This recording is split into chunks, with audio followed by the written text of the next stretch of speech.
Hello everybody, this is Kunamy Master and welcome to another daily episode of some gaming news, and basically that's it, gaming news and one or two deals. And before I start, as always, don't forget to like and subscribe, and I'm also on Rumble and for access support, Patreon and all that jazz.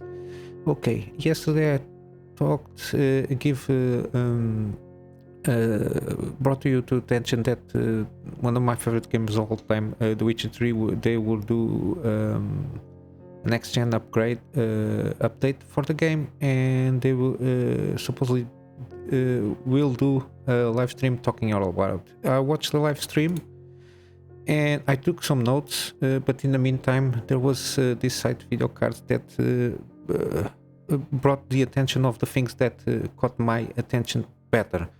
I took like a lot of notes, like a sheet. Yeah, I'm watching them now. But to resume, that there was a lot of good stuff for the consoles, but I'm more PC focused, so I just didn't want to bring that up. It's not interesting me, so that's it.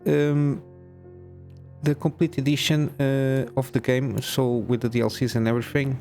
It will have, of course, the next gen update will be free, and they introduce a lot of new stuff. One of them it's photo mode and updated camera angles, which it sounds pretty good. So you can change like the zooming of the camera, and if you want more centered on the monitor, or more like Batman Arkham style camera, or a combination. And even you can change the camera angle if you mount roach, all that, a lot of stuff. They will introduce one of the big things,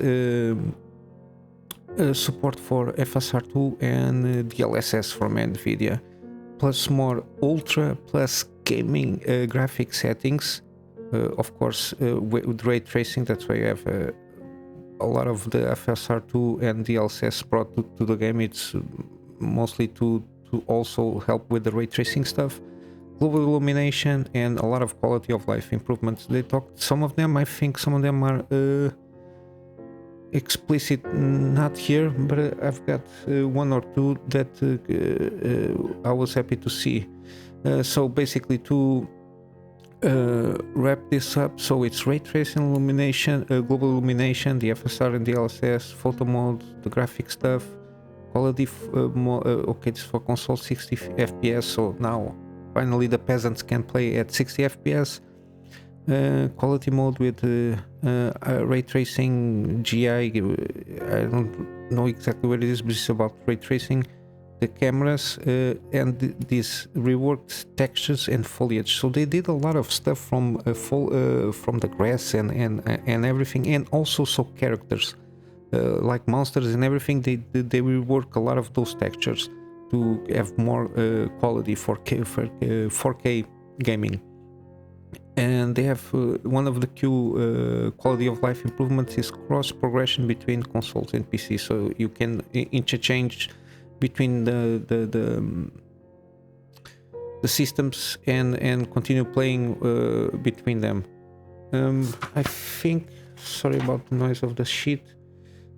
One of the quality of life is like scaling subs, so you can increase or diminish the size of the subs, which is always good, and also map location filters. So basically, you can basically filter out elements of the map that you have, because by default everything was shown. Also the question marks and everything then get marked on the map. Now you can filter out all of this in various ways that you most like. And they did basically an implementation of a mod there was there, which is the HUD elements. You can basically remove them, or you can do like an hybrid style of bringing up the minimap when you want and everything. And they got the release, also a trailer afterwards, after the live stream. So I will leave the link of in the description. The trailer doesn't show a lot of stuff. How can I forget? yeah, it's also have some content from I think quests and alternate costumes and alternate looks for the characters they are on the Netflix series. I don't know how I forgot about this. It was my first thing on the notes, but they didn't mention it basically here. Yeah, and talking about this game, of course, Black Friday stuff. They have the promotion on GOG, the Game of the Year edition. So it's I think this is the when you have everything by $10. Just let me click here and check if this is the Game of the Year edition. Yeah, it brings everything, all the DLCs and all the content that is paid. Yeah, everything is here. So everything is here. Yeah, I'll leave the description here for the Game of the Year edition. $10 is, especially when this comes in 14th of December. It will be great to have all these extra things on the game free. It's always good, even after this is from 2015. 15, almost 10 years, and still doing updates on the game. CD Projekt was all, except for the debacle of Cyberpunk, they always have been an excellent developer. I don't know, money talks sometimes. That's why they launched too early the Cyberpunk, but that's another conversation for another time.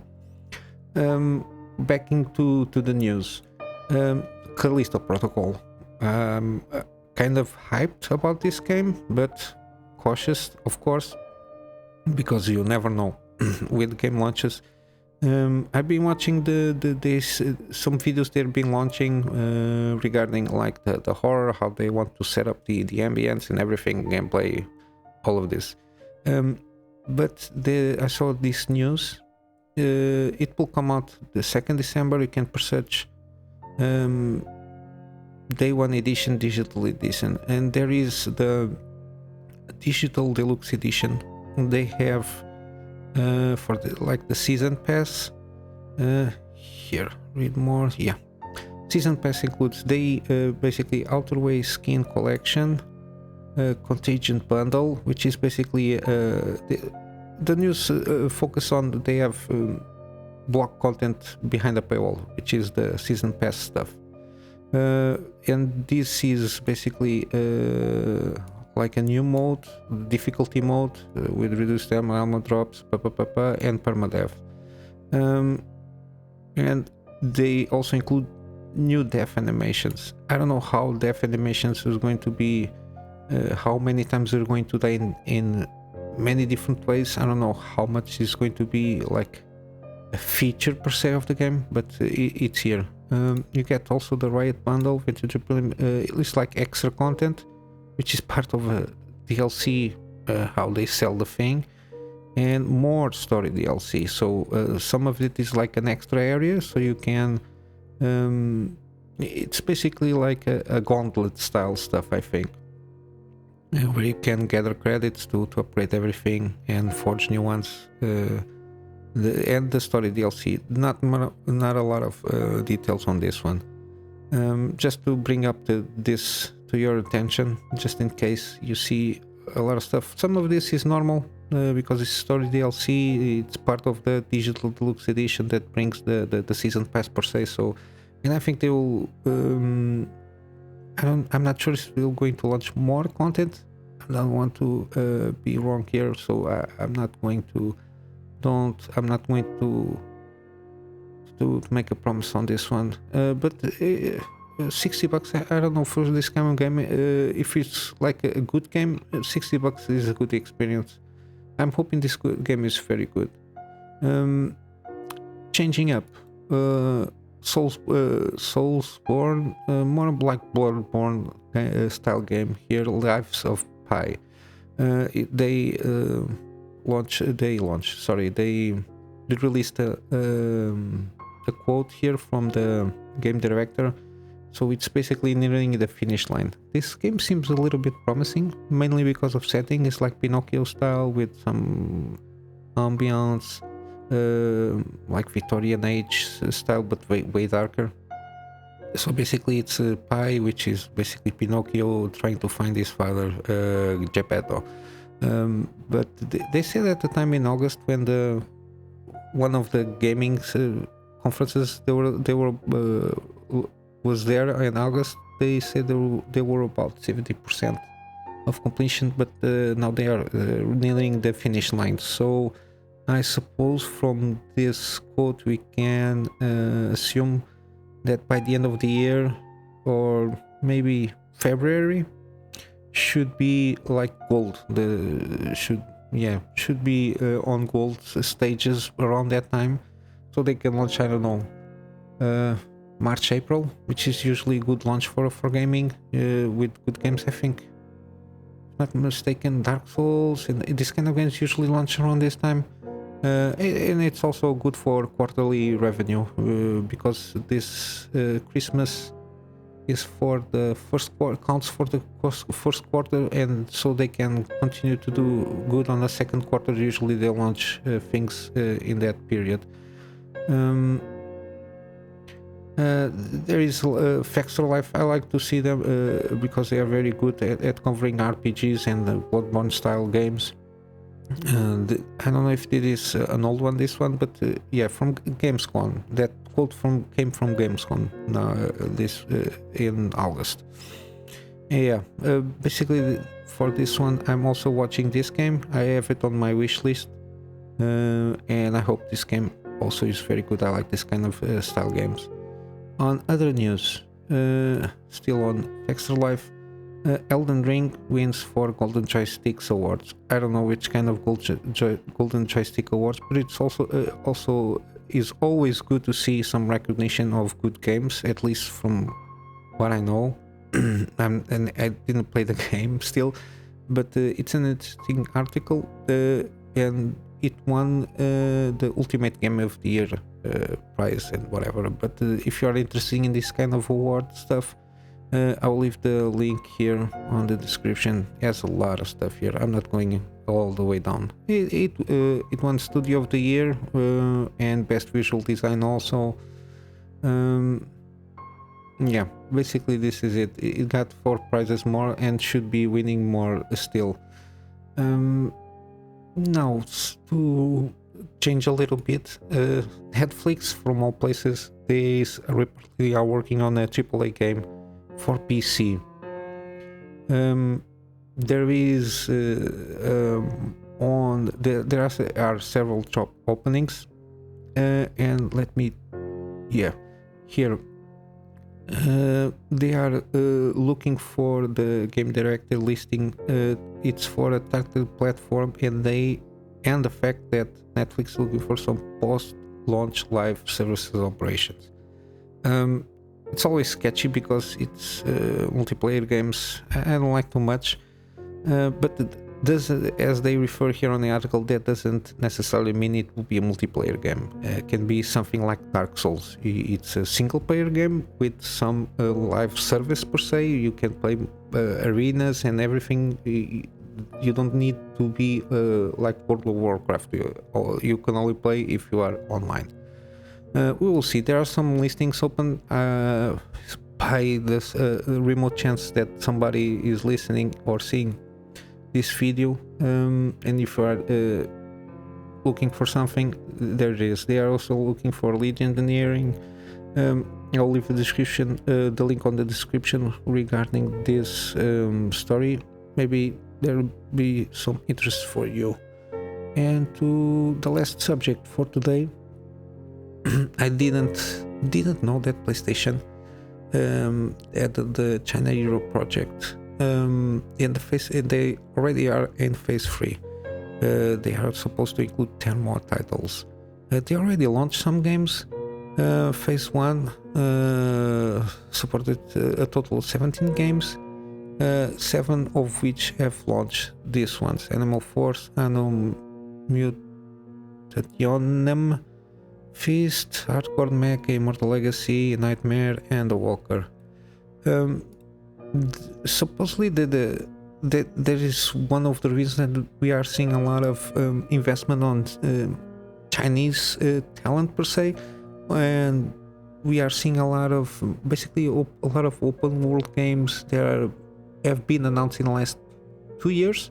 It should be launching next year, 2024, and in the future we will start to see for sure more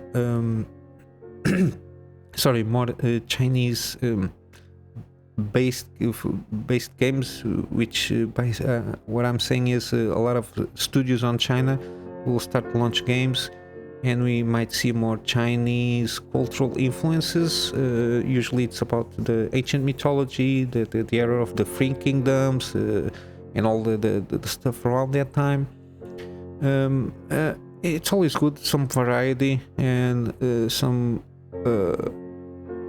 variety, because if you just put out the same thing, can have like a stagnation regarding the creativity of people. And just to mix a little bit more, it's always good, as long as of course everybody gets paid, work conditions, all that jazz. Okay, as long as this works out for me, everybody is welcome to the space. And they have I didn't see this one, but they have a trailer for the PlayStation China Euro project. So they did PlayStation is investing a lot of money on this one. So we will see. I think it's always a good sign to revitalize, at least in that area of the world, to have some talent that can come up and show what they're worth. And basically that's it for today. Of course, there is a lot of gaming deals. I will not bother you with showing up 1000 games. Just go to Steam. There is a lot of choices. I made a video yesterday with some of my recommendations of my Steam wishlist. I think they are pretty decent games, and of course taste is varied, so you might not like all the games that I like, so feel free to check them out. There is a lot of options out there, especially on digital fronts, like the Steam, GOG, even Epic Games and Fanatical, Indigala. They have a lot of options at this time, so feel free to do so. So I'm going to wrap up here with my Go Get Funding campaign. It's running, and I hope to achieve at least the value by the end of the year. And the main gist is, of course, I work, but with my shitty laptop, but it's mainly about reading content, reading reviews, and analyzing content, and go for reviewing technical or not, depends of what my clients want, and some basic image editing. And the purpose of this one is to try to get my PC upgrade so that I can start do more and better work for my private clients, so that I can start making video editing, video VFX, improve my image editing and compositing work. It's some of the things they are being asking if I do, and basically that it's it. I'll leave a link on the description as always. It will be great to have some help regarding this, because it's not cheap for the purpose of this to get the upgrade that I need to have. With all that said, guys, hope to get some feedback from you regarding this news, if you like or not. Don't forget to like, subscribe, all that jazz, extra support on the usual places that I mentioned already. And I hope you have an excellent day. Until then, Kunamy Master out.